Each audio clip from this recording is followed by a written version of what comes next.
नमस्ते जी। मैं रजनीश कुमार शास्त्री। इससे पहले वाले वीडियो में मैंने सभी कथावाचक जो शास्त्री हैं, जिनको शास्त्री शब्द का अर्थ नहीं पता है या जिनके पास शास्त्री डिग्री नहीं है और वो उस शब्द को यूज कर रहे हैं, प्रयोग कर रहे हैं, जिनको शास्त्रों का ज्ञान नहीं है। अभी इससे पहले वाले वीडियो में मैंने आप लोगों को बताया था कि शास्त्र क्या है। पाणिनि अष्टाध्यायी व्याकरण, महाभाष्य पतंजलि, कात्यायन, भट्टोजी दीक्षित की रचनानुवाद कौमुदी, जिन्होंने व्याकरण को नहीं पढ़ा, जिन्होंने शब्द सिद्धियों को नहीं पढ़ा, जिन्होंने दर्शन नहीं पढ़े, जिन्होंने साहित्य नहीं पढ़ा संस्कृत का, जिन्होंने उपनिषद नहीं पढ़े, और वो शास्त्री बन गए। हमारे ये बाल उड़ गए। 15 साल पढ़ते पढ़ते गुरुकुलों में डिग्रियों को शास्त्री आचार्य करते करते पहले मध्य प्रथमा, मध्यमा, उत्तर मध्यमा, उसके बाद शास्त्री डिग्री मिली और शास्त्री के बाद आचार्य। और ये लोग पैदा होते ही शास्त्री हो गए। पर ये मत भूलिए कि विद्वत्वं च नृपत्वं च नैव तुल्यं कदाचन, स्वदेशे पूज्यते राजा विद्वान सर्वत्र पूज्यते। विद्वान और राजा में यही अंतर है कि राजा की पूजा तो अपने देश में होती है, लेकिन विद्वान की पूजा सभी जगह होती है। विद्वान सर्वत्र पूज्यते, विद्वान की पूजा सभी जगह होती है। तो आप लोग विद्वान के वेश में व्यासपीठ पर बैठ करके ये गाते हैं कि छज्जे ऊपर बयोरी बाजरो, खिल गयो फूल चमेली को। ये कहाँ, किस पुराण में लिखा है? पहले वाले वीडियो में मैंने बताया था 18 पुराण हैं, उसमें भी उसी में भागवत पुराण है। उन 18 पुराणों में यदि कहीं पर ये लिखा है तो वो शास्त्री को मेरा चैलेंज है कि वो मुझे लिखा हुआ निकाल के दिखाएं। अम्मा चाहे दूर सासुरो हो तो पर कारो बलमुनाए हो तो। अच्छा, कार्य गोरे ये किस भागवत में लिखा है? भागवत 18 पुराणों में कौन से पुराण में लिखा है? भागवत के कौन से अध्याय में लिखा है? कौन से स्कंद में लिखा है? किस प्रसंग में लिखा है? वो हमारे से शास्त्रार्थ कर सकते हैं, ढूंढ कर ला सकते हैं, उनको खुला चैलेंज है। और नहीं तो अपने नाम के सामने से शास्त्री शब्द को हटा दें। विशेष करके जितने, देखिए, जब मैं गुरुकुल में पढ़ता था तो स्वामी आधार चैतन्य कथावाचक जो हैं, कथा को वाँचते हैं, वो भी तो अपने नाम के आगे शास्त्री शब्द प्रयोग कर सकते थे, लेकिन नहीं, वो गुरुकुल के संसर्ग में रहे, गुरुकुल स्थली में रहे, समय बिताया। उनको पता है कि शास्त्री एक विद्वान व्यक्ति, एक विशिष्ट डिग्री होती है जिसके साथ विद्वत्ता होती है। संस्कृत की डिग्री है, संस्कृत में जो परीक्षा पास करता है उसको मिलती है।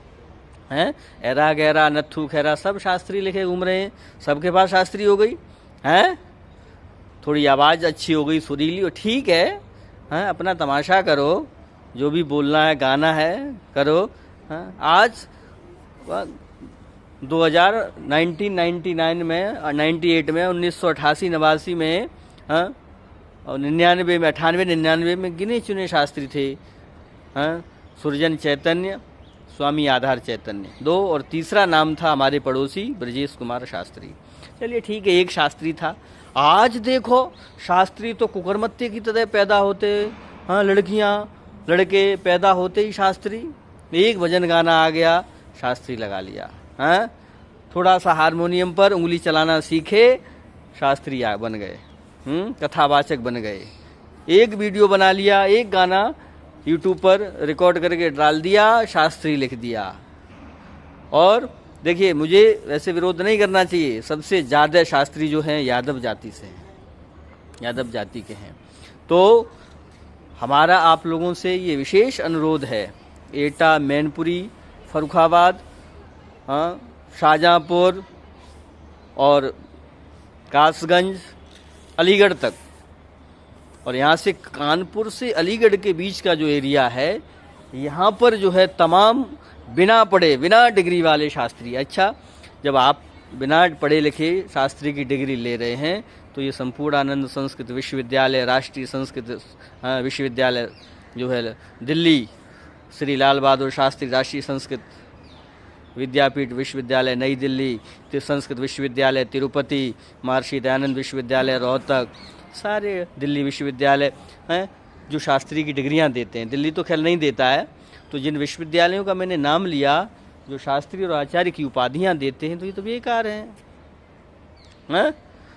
तो मैं सारे शास्त्री लोगों समझ लो, सारे शास्त्री और शास्त्रिणी, जो महिला शास्त्री हों अथवा पुरुष शास्त्री हों, हाँ, सबसे मेरा ये अनुरोध है कि शास्त्री शब्द को न लिखें, और लिखते हैं तो शास्त्री शब्द की परिभाषा के अनुसार मर्यादा में रहें। ठीक है, पहले तो शास्त्री लिखना नहीं चाहिए। अच्छा, लिख भी लिया है तो मर्यादा में रहना चाहिए। हाँ, नंगला सिद्धू, मैनपुरी कृष्ण गोपाल शास्त्री हैं गिने चुने कुछ शास्त्री हैं। मथुरा वृंदावन से जो पढ़ कर के जाते वो शास्त्री हैं, व्यास हैं, कथावाचक हैं। लेकिन 8 साल के, 10 साल के, 15 साल के बच्चे शास्त्री। अच्छा, शास्त्री होकर के भी संस्कार और शिक्षा की बात बोलो तो समझ में आता है शास्त्री। वैसे ही चिल्ला रहे हैं शास्त्री, तो भजन गाना गा गए। तो सभी से मेरा ये अनुरोध है, प्रार्थना है कि आप लोग जो है शास्त्री शब्द का मिसयूज नहीं करेंगे, गलत प्रयोग नहीं करेंगे। और यदि शास्त्री लिखते हैं तो सभ्यता और शिष्टता से समाज को परिवर्धित, संस्कृत और सुयोग्य बनाने की जिम्मेदारी आपकी है कथा मंच पर। नहीं तो कथा मंच पर बैठना बंद कर दीजिए। कथा व्यासपीठ को छोड़ दीजिए। व्यास गद्दी पर क्यों बैठते हैं? बस इतना ही कहना है। किसी को इस विषय में कोई त्रुटि, गलती लगती हो या लगता है कि मैंने गलत बोला है, तो उसके लिए आप जो है, हम उस व्यक्ति से, उस पुरुष से, उस महिला से, उस लड़के से, उस लड़की से शास्त्रार्थ करने के लिए 24 आवर्स तैयार हैं। ठीक है, और नहीं तो इन बातों को गंभीरता से लेते हुए और संयम पूर्वक अपने में परिवर्तन लाएं। इतना ही कहना है। धन्यवाद, मिलेंगे फिर।